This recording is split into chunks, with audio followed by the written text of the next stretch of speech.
Now let us see casting of data types in Java. And I put on all the data types so that we can see at a glance how things work with casting. Now as you can see, we put on in the order in which the size increases. So this is the direction in which the size increases. So byte is smaller than a short, short is smaller than a char is smaller than an int, and int is smaller than a long. Similar things apply for a float and double. Float is smaller than a double. And another thing we can just attach here is that an int is also considered a smaller to a float. Even though they both are 32-bit, yet you can assign an int to a float. So why I put down this arrow in this direction is that this is the direction in which the size increases. And this is also the direction in which the automatic cast works. Now what is this automatic cast? So this is the direction in which it is the automatic cast, and this is the direction where we need an explicit cast.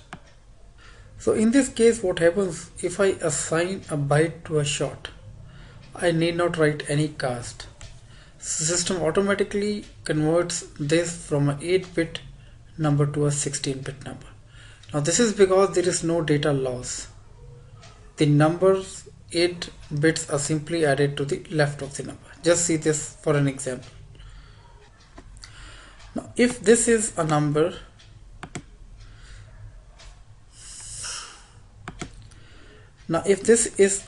in byte, and we cast this number to a short, so what happens is the system simply adds 8 bits to the left. 1 2 3 4 5 6 7 8.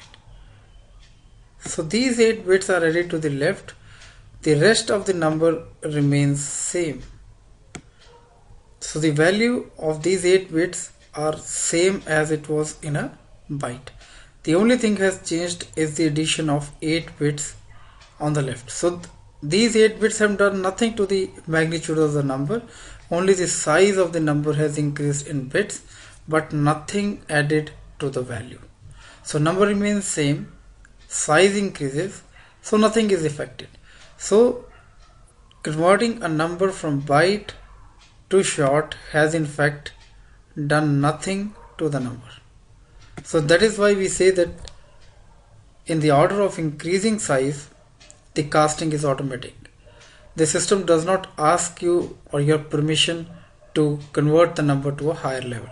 It will automatically convert the number to a higher level. But what happens if I convert a short to a byte? Now when I need to convert a short to a byte, system will remove these 8 bits, and the only thing that we will be left with will be these 8 bits. Now as long as all numbers are 0 here, the number will be unaffected. But if any of these bits has a value in it, suppose I say that this is not 0 but a 1. So when I remove these 8 bits, I am also removing a value which is associated with this 1 bit. So this will lead to a loss of data. The number now will not be the same. So a value in short, when you cast to a byte, might not remain the same. So this will lead to a truncation of data. So a truncation of data cannot be automatic. So the system asks for your explicit permission to do the truncation. So how is this explicit cast given? Any value in short, when we need to convert this to byte, you need to mention the value, the data type to which you are casting ahead of the number. So if I'm trying to convert this to a byte, I need to write the cast ahead of the number, and this is the explicit mentioning of the cast. That's why we call this a explicit cast. So whenever you move casting in this order, if you're trying to convert a long to a int, an int to a char to a short, or a short to a byte, or a double to a float, you need to write the type in front of the variable. So in order of increasing, there is no need for the system to ask for a permission, but in case of a downcast, which we call this, we need an explicit cast. So as you can see, why we need an explicit cast, since this could lead to a data loss. But an upward cast does not need any cast, as it won't lead to any data loss, just an increase in size.